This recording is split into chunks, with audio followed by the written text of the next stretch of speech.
इस पूरी ऑर्गेनाइजेशन को चलाने के लिए आप नीचे डिस्क्रिप्शन से हमारे ऐप को डाउनलोड कर सकते हैं, जिससे कि लॉ स्टूडेंट्स को, लॉयर्स को और आम आदमी जो लॉ जानना चाहता है वो पेड प्लस फ्री क्लासेस का लाभ ले सकता है।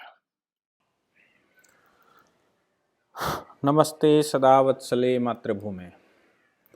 हम लोग चर्चा करने जा रहे हैं महाराष्ट्र की सरकार को जिस प्रकार हाईकोर्ट ने आड़े हाथों लिया और हाईकोर्ट ने जो टिप्पणियाँ की, मुंबई हाईकोर्ट ने जो टिप्पणियाँ की सरकार के खिलाफ, मुझे लगता है कि वो हम सबको जानना चाहिए और पता होना ही चाहिए।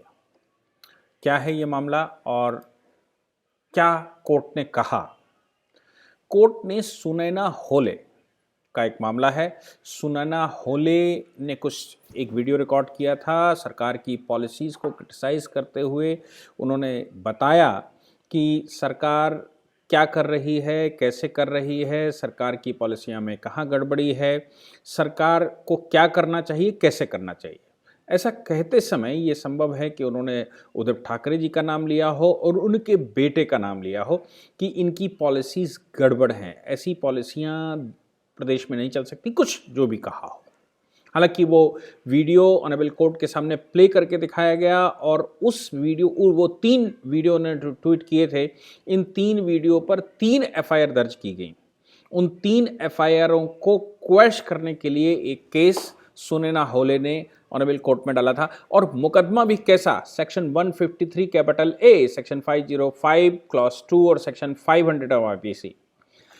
500 आईपीसी में तो सीधी सी बात है कि आपने मानहानि करने की कोशिश करी, लेकिन 153 ए आईपीसी में जो देश की अस्थिर बनाने की कोशिश कर रहे हैं या कुछ ऐसे सांप्रदायिक कंटेंट बताने की कोशिश कर रहे हैं, देश की सद्भावना खराब करने की कोशिश, हम ब्ला ब्ला ब्ला, ये इन 3 धाराओं में केस फाइल हुआ।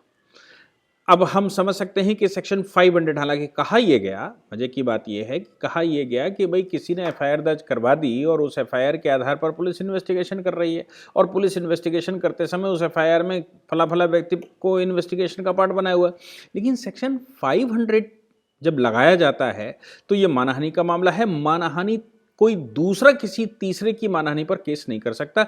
इसकी एक लोकस स्टैंडाई होती है और लोकस स्टैंडाई ये है कि अगर मेरी मानहानि की गई है तो मैं ही मुकदमा दर्ज करवा सकता हूं, और अगर मैंने मुकदमा दर्ज नहीं करवाया तो सेक्शन 500 अट्रैक्ट नहीं करता, सेक्शन 499 आईपीसी का अट्रैक्ट नहीं करता।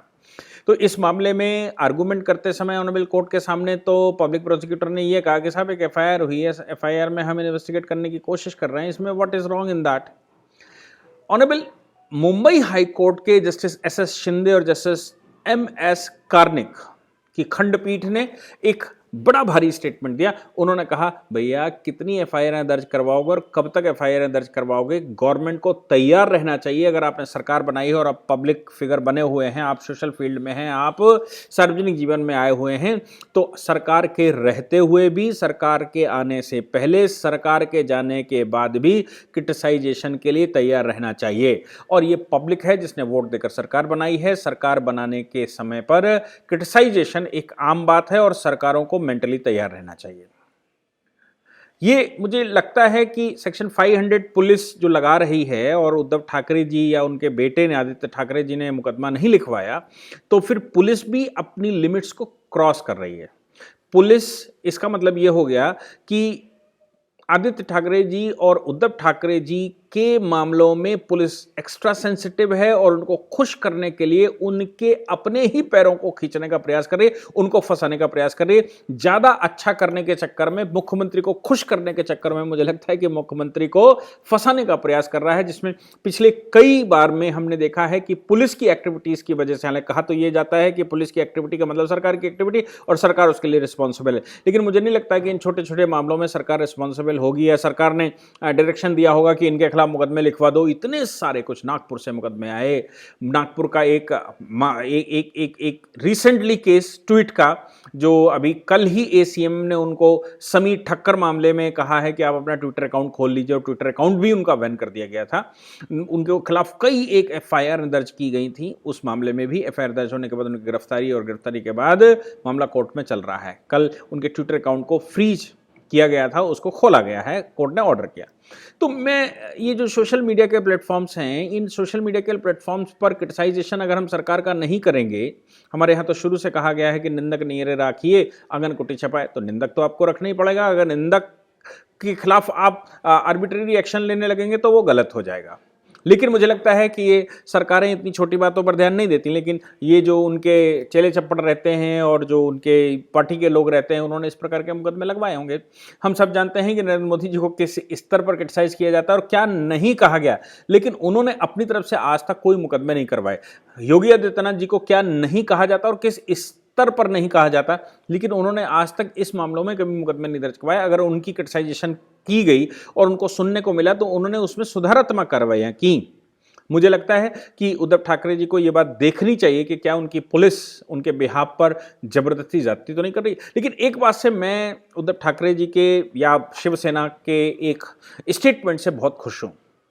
हम सबको मालूम है कि किसान आंदोलन के समय पर कनाडा के प्राइम मिनिस्टर जस्टिन ट्रूडो ने स्टेटमेंट दिया कि हम किसानों के लिए भारत सरकार से बात करेंगे, पीसफुल ये हो सकता है, और पता नहीं किसने किसने कहा। इस बात को लेकर शिवसेना ने, मुझे लगता है कि अपोजिशन पार्टीज में सबसे पहले शिवसेना ने, और बाकी किसी का कोई स्टेटमेंट मैंने अभी तक सुना नहीं कि जिसने क्रिटिसाइज किया हो, और किया भी होगा तो इतना खुलकर नहीं किया। शिवसेना ने खुलकर क्रिटिसाइज किया और कहा कि हमारे देश के अंदर क्या चल रहा है, कैसा चल रहा है, it's not an matter for the Canada. ये कनाडा का इश्यू नहीं है। आप अपने देश को देखिए, कनाडा के को देखिए। प्रियंका चतुर्वेदी जो उनकी प्रवक्ता हैं, प्रियंका चतुर्वेदी ने खुलकर कहा कि it's not an matter of Canada.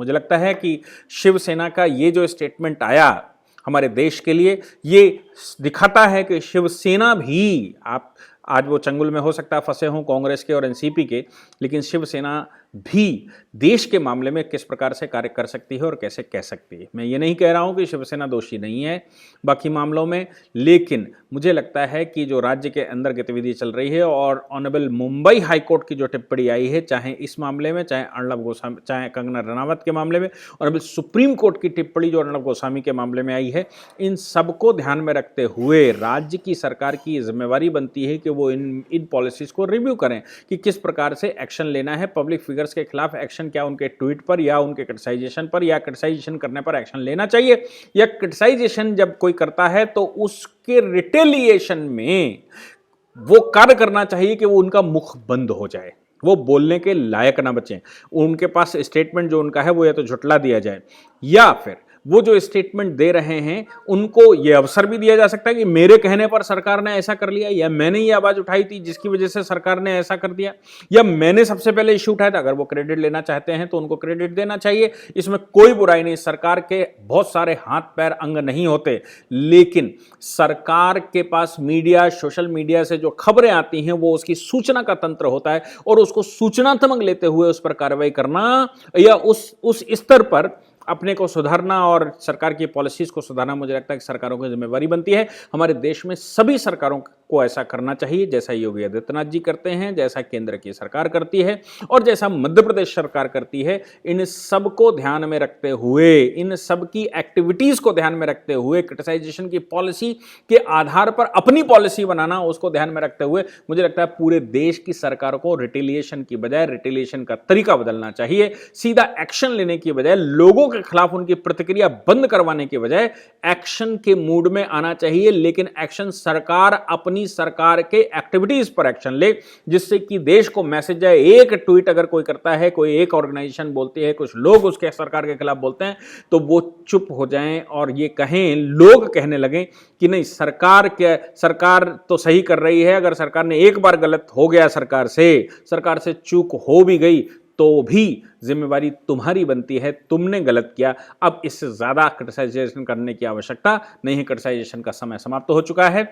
ऐसा उनके सामने उदाहरण पेश करना चाहिए। मुझे लगता है कि शिवसेना का जो स्टेटमेंट आया या शिवसेना के प्रवक्ता के स्टेटमेंट आया ट्रूडो को लेकर, वो काबिले तारीफ है। लेकिन मुंबई हाईकोर्ट का जो टिप्पणी आई है वो भी मुझे लगता है कि वो ध्यान देने योग्य है, सरकारों को ध्यान देना चाहिए। Thank you very much.